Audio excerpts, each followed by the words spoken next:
진실을 파헤칩니다. 진짜 뉴스와의 정면 승부. 1회 뉴스 정면 승부.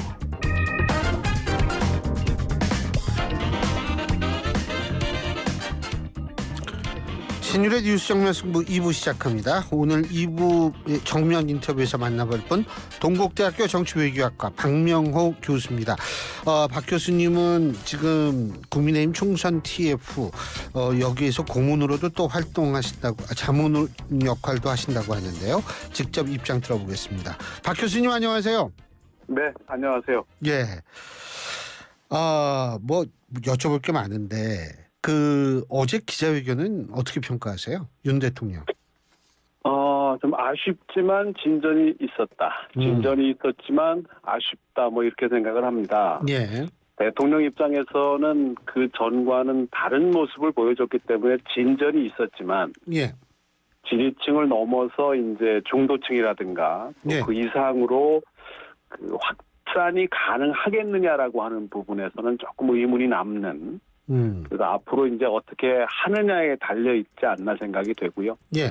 오늘 나온 갤럽 조사를 보면 민주화 이후에 2년차 대통령 지지율 중에 역대 최저라는 기록이거든요. 예, 2년차 지금 제가 앞서 여론조사에 대한 개요는 일부에서 말씀을 드렸습니다. 예. 네, 따라서 다음 주 조사들을 좀 더 봐야 되겠는데 예. 이제 어떤 반향을 좀 가져올지. 다만 오늘 시점에서 예상한다면 어제 기자회견이 뭐 지지율의 반등으로 이어질 정도까지는 아니지 않겠는가. 다만 더 이상 내려가는 정도는 좀 막지 않았을까. 그런 면에서 아쉽지만 조금의 진전이 있었지만 아쉬움이 남는 기자회견이 아니나 생각이 됩니다. 아유, 거기서 더 빠지면 진짜 큰일이죠.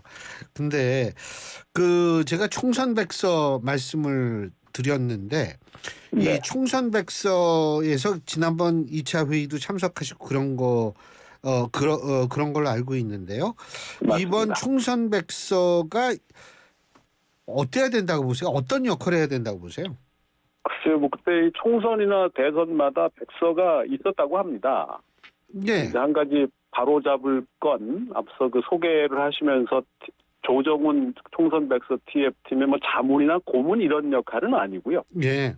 당시는 이제 저를 비롯해서 저까지 포함해서 4명 정도의 외부 인사들로부터 예. 의견을 다양하게 이제 듣는 자리였던 거고 예. 하필 제가 제일 처음 하는 바람에 그 공개된 그 장면이 좀 있었던 것 같고 예. 그래서 이제 제가 말했던 게 조금 뭐 논란이랄까요? 뭐 좀 파장이 이어졌다라고 하는 거고요. 그런 면에서 뭐 다양한 의견을 수렴하는 과정에서 있었던 일이라고 생각이 되는데 예. 다만 말씀하신 것처럼 이런 백서 작업이 처음은 아니고 다만 이게 이제 국민의힘이 이번에 총선 패배가 좀 구조적으로 이게 나타나는 현상이 아닌가. 특히 이제 이러다가는 계속 만년 2당의 가능성, 어쩌다가 대선 승리하는 정당의 만년 2당이 되지 않겠느냐라고 하는 차원에서 보면 이 국민의힘이라고 하는 정당이 자생력을 갖고 지속 가능성을 계속 가져갈 수 있겠느냐라는 데는 근본적인 의문의 제기가 좀 있어야 되지 않나라고 하는 거고 그런 면에서는 좀 더 당이 시끄러워져야 된다. 그래서 제가 제기했던 것도 이제 그런 것 중에 하나라고 저는 생각을 하고 당 내외에서 특히 당의 구성원들이 좀 더 이 집단 지성을 모아가는 과정에서는 지금보다 훨씬 더 시끄러워져야 되고 그 시끄러워져야 되는 계기들을 조정훈 총선백서 TF가 만들어야 되지 않겠냐라고 생각합니다. 이 총선백서라는 게요. 원래 만들면 욕먹습니다. 그게 그렇죠. 네, 제가 그 21대 총선 국민의힘 그때 당시 미래통합당이죠. 거기 총선백서 TF의 부위원장을 맡아가지고 했는데 그거 원래 욕먹어요. 그거는. 근데 이 중요한 거는 전 뭐라고 생각하냐면 지금은 이게 더 조심스러운 게 뭐냐면 TF에서 예를 들면은 특정인에 대한 책임론이 집중적으로 거론된다든지 사실 저는 이게 굉장히 좀 주목을 받을 수 있는 부분이 아닐까 이런 생각이 들거든요. 그러니까 특정인 뭐 쉽게 얘기한다면 한동훈 위원장이죠 뭐. 근데 그렇죠. 어떻게 보세요? 뭐 저도 전쟁이 끝나면 전범 리스트를 만들고 음흠. 만약에 총선에서 이겼으면 공신록 리스트를 만들지 않았었겠습니까? 예. 대신 패배를 했으니까 패배의 원인 제공자들 그분들이 의도했다라고 하는 것이 아니라 결과적인 그런 책임의 그 정치적 책임에 대한 부분이기 때문에 네. 그런 리스트가 있어야 된다는 뜻으로 말씀드렸고 저 한 번도 한동훈 위원장이어야 된다라고 또는 윤석열 그렇죠. 대통령이 된다라고 언급한 적은 없는데 그건 아니죠. 예. 그 여러분들이 그 뭐 이러저러한 방식으로 대답을 하시더라고요. 근데 이제 거기에 이제 한동훈 위원장도 거론이 된 거고 또 한동훈 위원장을 승리했든 패배했든 빼놓고 이번 총선의 결과를 설명한다는 건 불가능한 일이지 않겠느냐. 다만 그 거론되는 것에 다른 정치적 유불리의 문제는 또 각자의 문제니까. 그렇죠. 그런 거는 또 그 다음 문제고 그건 각자의 다 생각이 다를 수밖에 없는 부분이기 때문에 그런 면에서 그 또 전당대회 이제 출마 여부와 연동이 되면서 좀 더 주목을 한 위원장의 거취가 받는 게 아닌가 생각이 듭니다. 근데 사실은 아니 교수님은 리스트를 말씀하셨잖아요. 예? 책임자 리스트. 리스트라고 하는 건 한 명이 아니라 다수라는 뜻을 내포하고 있는 거 아니겠어요? 그죠? 맞습니다. 특히 예. 이게 이제 여러 가지 점검해봐야 될 그 요소들이 있는데 예. 제가 이 초벌 자료라서 이게 경험적으로 확인이 가능한 건지는 제가 아직 확인을 못했습니다만은 그 지도부 그러니까 이재명 대표와 한동훈 비대위원장의 총선 때 그 동선이 과연 원하는 정치적 결과들을 가져왔느냐라고 하게 되면 이재명 대표의 동선은 상대적으로 접전 지역이거나 그래서 이긴 지역으로 많이 연결이 된 거로 나타나고요. 예. 한동훈 위원장의 동선은 반대의 경우로 좀 나타나는 경우들이 있었어요. 이게 이제 상관관계인지 인과관계인지는 좀 더 구별을 해봐야 되는데 예. 굳이 따지면 안 가도 되는데 갔다는 뜻이거든요. 예.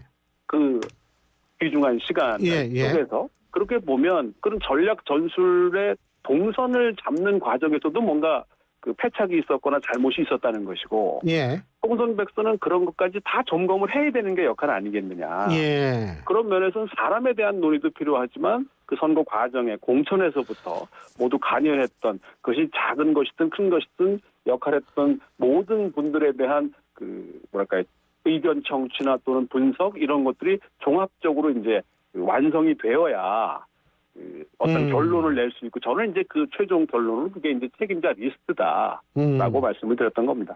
지금 중요한 부분 말씀하셨는데 그 사실 뭐 어디를 가느냐 이 동선이 있잖아요.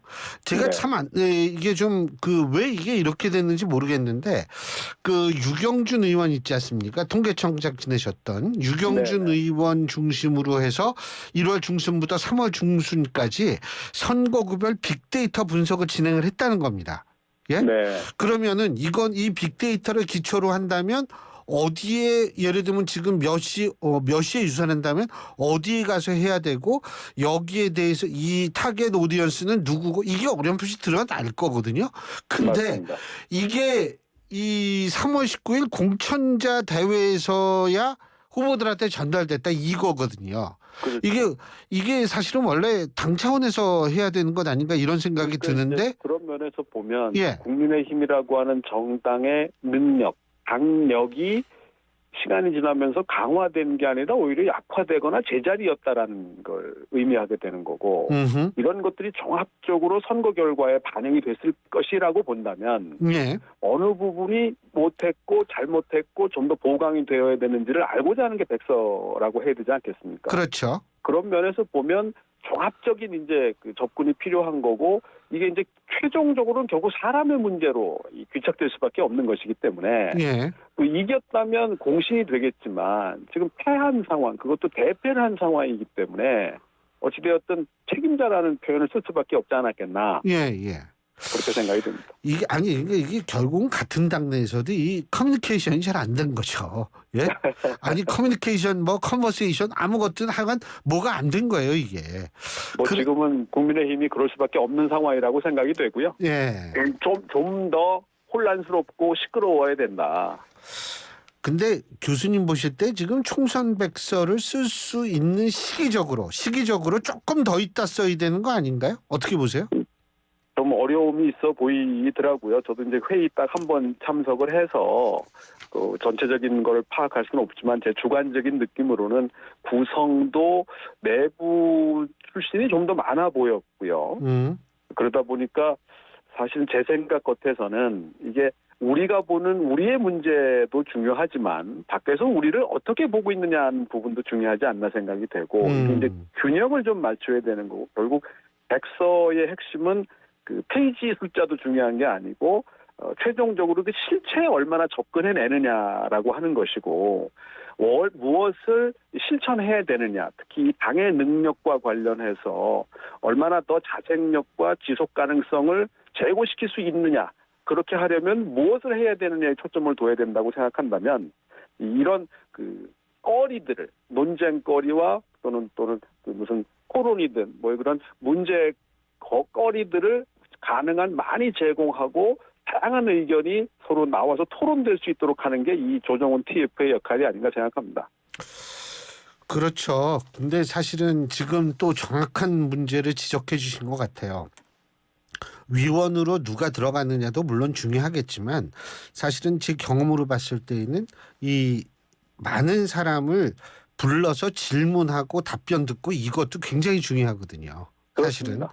근데 이제 그런 부분이 어떻게 흘러갈지는 좀 지켜봐야 될 것 같고 그리고 뭐 교수님이나 저나 솔직한 얘기로 정치학계에 있는 사람들인데 이 정치학계 인물 두 분이 또 요새 아주 주목을 받고 있어요. 예? 비선 논란 어떻게 보세요? 글쎄요, 원래 비선은 드러나지 않아야 비선인데 스스로 그렇죠. 확인해주는 비선은 좀 드문 경우인 것 같고. 예, 좀 신기는 하더라고요. 그 정치 문법이 이제 순간적으로 계속 바뀌고 있기 때문에 예.